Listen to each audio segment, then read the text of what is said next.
Apa itu sodium dihidroasetat? Itu masih diizinkan penggunaan sodium dihidroasetat itu pada acar buah. Penggunaan sodium dihidroasetat itu akan dilarang.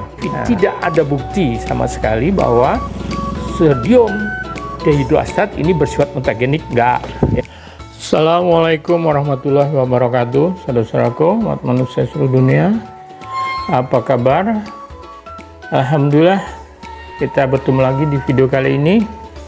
Kali ini saya akan mengulas berita yang viral ya tentang penggunaan sodium dihidroasetat ya pada roti. Beritanya begitu heboh ya, hampir semua media besar memberitakan berita ini ya. Roti yang dicurigai adalah roti AOKA katanya. Tetapi ya sudah ada bantahan dari pihak manajemen bahwa AOKA tidak menggunakan bahan tersebut ya. Dan juga sudah lolos dari BPOM ya, Departemen Kesehatan, berkaitan dengan produk dan sekaligus ingredient yang digunakan. Nah, kali ini saya akan menyampaikan informasi tentang sodium dihidroasetat ya, yang berdasarkan literatur yang ada agar kita bisa memahami apa sebenarnya itu sodium dihidroasetat ya, kemudian status keamanannya dan penggunaannya pada berbagai produk pangan. Apa itu sodium dihidroasetat? Ya, ini dikenal sebagai pengawet yang efektif ya. Dia berbentuk kristal putih, tidak berbau ya. Dia kemampuan mencegah atau menghambat bakterinya itu luas, artinya banyak macam yang bisa hambat ya. Berdasarkan hal itulah maka dia banyak digunakan ya sebagai pengawet ya. Sodium dihidroasetat juga sudah memiliki European number ya. Ingat ya, kalau kita ada bahan tambahan itu ada nilai nomor berapa. Nah, ini sudah punya ya. Numbernya 266 dan ini masuk golongan pengawet. Ya, untuk apa saja sebenarnya ya. Kalau di kita digunakan untuk kosmetik. Di berbagai negara ini sudah banyak digunakan untuk makanan ya. Seperti untuk mie ya, kemudian untuk kue atau cookies ya, biskuit lah ya, kemudian produk daging yang sudah dibumbui atau marinated produk digunakan juga untuk roti ya, bread ya, roti tawar yang slice ya, kemudian mooncake itu. Kalau kita biasanya di Indonesia, khususnya di Lampung, ini diisi kacang hijau dalamnya ya, kemudian ada shuffle. Nah, penggunaan yang lain juga ada digunakan pada mentega, produk-produk dari pati, tadi roti ya, pastry ya, kemudian ya makanan kue panggang lah ya itu, kemudian daging olahan juga ada yang menggunakan, dan bisa juga digunakan pada jus ya, buah dan sayuran yang ada pulpnya itu yang nggak disaring ya, bisa digunakan juga pada acar. Nah, kalau di kosmetik ini yang resmi penggunaannya di Indonesia itu digunakan shower gel, parfum, sun cream dan sebagainya. Nah, apakah ini sebenarnya diizinkan ya? Tadi kan banyak penggunaannya di berbagai negara ya. Sebenarnya tadi European Food Safety Authority ya, walaupun dia sudah punya number, tapi dia tidak menyetujui penggunaan sebagai food additive. Kemudian juga Codex Alimentarius Commission, International Codex Alimentarius Commission juga nggak mengapprove. Jadi sebenarnya secara internasional dia tidak di-approve, tidak disetujui sebagai aditif. Nah, di Amerika ketat penggunaannya, tetapi masih diizinkan ya pada squash waluh ya, kalau kita kayak waluh gitu, sini ada gambarnya, tapi dengan dosis yang sangat rendah, yaitu 65 ppm, ya, artinya 65 mg per 1 kg. Jadi kalau kita punya 1 gram sodium dihidroasetat itu bisa digunakan untuk 15,4 kg tadi squash waluh, ya itu. Nah, di Jepang penggunaan khusus dibatasi, ya melalui Food Sanitation Law. Nah, kemudian untuk di Cina nih yang banyak menarik, ini banyak beritanya bahwa di sini sebelumnya diizinkan. Informasi dari ZM Uni Compliance Center.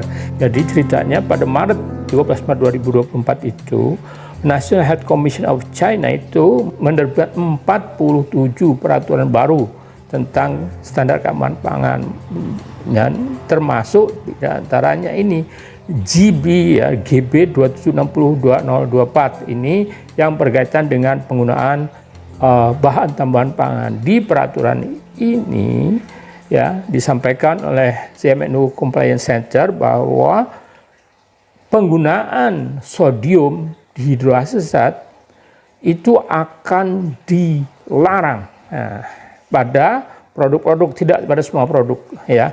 Tadi kan pada 21 itu sebenarnya memang tidak pada semua produk, ya, pada produk-produk roti, ya, kemudian pastry, permen, dan juga produk-produk yang dari tepung-tepungan. Nah, ini yang dilarang, ya. Kemudian boleh jadi yang lain boleh, karena di draft awal itu kan pada acar, itu kan pada boleh. Jadi batasan penggunaan sodium dihidroasetat itu pada makanan-makanan tertentu yang disebutkan, termasuk pada roti.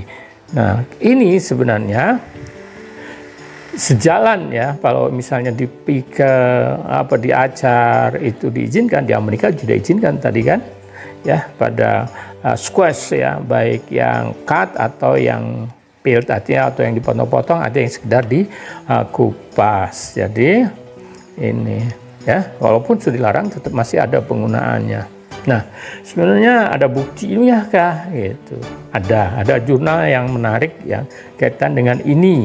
Dari jurnal ini yang lama sekali, tahun 85, ini ada final report, ya. Jadi sudah tamat, namanya sudah di assessment, sudah dikaji, ya. Sodium dihidroasetat sudah dikaji tahun 1905 laporannya, ya, ini di jurnal American College of Toxicology. Apa yang ada di laporan ini sebenarnya yang menarik dari sisi pangan, sebenarnya ini kaitannya nanti dengan penggunaannya sebagai kosmetik, tetapi diuji juga melalui pengujian oral, artinya dikasih makan, dicekokkan ke tikus, ya. Apa yang didapat di sini ini bahwa memang ada, ya, sifat toksik atau racun, ya, tetapi rendah, slightly toxic, ya. Jadi kecil efek racunnya bila dikasihkan secara oral pada tikus. Ini umumnya terlihat pada menurunnya nafsu makan dan juga berkurangnya berat badan.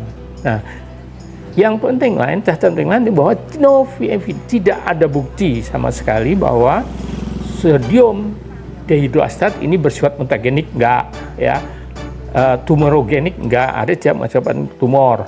Kemudian juga tidak bersifat teratogenik, artinya dia tidak menyebabkan gangguan pada janin. Dan kesimpulan dari final report ini adalah bahwa penggunaan sodium dihidroasetat, ya, untuk kosmetik berdasarkan data pada hewan dan data klinis, maka disimpulkan sodium hidroasetat dan hidroasetik asid itu aman, ya, sebagai bahan baku kosmetik, ya, itu dengan konsentrasi yang selama ini digunakan. Nah, kemudian ada juga yang baru, ini ada referensi yang baru 2023, ya, tentang keamanan, ya, toksisitas akut, subakut, ya, dari sodium boroacetat ya. Nah, di sini dicekokkan pada tikus itu dosis 0, 50, 100, 200 mg per kilogram ya selama 8 hari ya. Diketahui memang efek tadi yang menghambat pertumbuhan, mengurangi nafsu makan itu terjadi ketika dosisnya 100 ke atas, 100 dan 200 mg kilogram ke atas. Tapi kalau 50 tidak terdeteksi, sehingga dinyatakan bahwa dosis yang tidak mempengaruhi ya, yang efeknya itu tidak terlihat itu ada 50 mg per kilogram berat badan ya per hari pada tikus. Ini yang penting juga di sini, selain tadi adanya gangguan pada nafsu makan dan berat badan, juga terdeteksi bahwa dia mempengaruhi parameter biokimia darah, seperti misalnya aktivitas pengumpulan darah itu menurun secara signifikan, tetapi hanya di yang perempuan, tikus perempuan. Jadi ada perbedaan respon antara laki dan perempuan. Jadi bunal terbaru ini kita bisa ambil pelajaran bahwa sebenarnya nggak totally toxic ya. Ini dose dependent, jadi tergantung pada dosis ya. Makanya tadi kita bisa maklumi kalau misalnya di Amerika boleh, tapi batasnya segini. Ini adalah bukti bahwa sebenarnya memang efeknya itu tergantung pada dosis ya. Lalu di Indonesia tadi ya saya sampaikan, saya hanya lihat ini ya, peraturan yang mengatur ini penggunaan pada konsumsi pada makanan itu tidak dicantumkan ya. Ini yang di website POM ini ada daftar jenis bahan berbahaya dan belum memasukkan bahan ini sebagai bahan bahaya untuk makanan. Lalu apa atau harus bagaimana? Ya, karena dia dose dependent, sebenarnya mungkin ke depan kalau berubah ada data baru bisa aja berubah ya, bahwasannya mungkin dosisnya harus dibatasi ya. Yang kedua, yang ini ya karena ini peraturan ya, bagi produsen menggunakan itu walaupun dia efektif sebaiknya menggunakan pengawet yang lain ya. Jadi jangan pertahanan ini. Dan bagi yang kemarin sudah makan yang dicurigai mengandung itu bagaimana ya, ini kan tidak toksisitas nggak cuma seleksi ya, kecil ya, toksisnya kecil, jadi nggak usah terlalu panik ya, hentikan saja kalau Anda merasa tidak takut dengan itu. Jadi sekarang yang paling penting yang terakhir adalah nggak pakai yang fresh ya, yang fresh itu diizinkan. Jadi kalau ada bahan pengawet, bahan tambahan yang dibilang belum tentu tidak ada efeknya ya. Makanya walaupun dia diizinkan, biasanya dia akan mencantumkan dosis maksimal yang boleh digunakan. Jadi penggunaan jangka panjang boleh jadi dia mempunyai dampak ya. Demikian, semoga ini bisa menambah informasi atau pemahaman kita tentang sodium hidroasetat ya, dan menjadikan kita lebih wise ya dalam mencikapi bahan tambahan makanan. Kurang lebih maaf, saya akhiri. Assalamualaikum warahmatullahi wabarakatuh. Bila hari senja telah tiba, kan ku bawa kau pulang bersamaku, kan ku jaga hingga kau terlelap, dan tak akan pernah ku tinggalkan.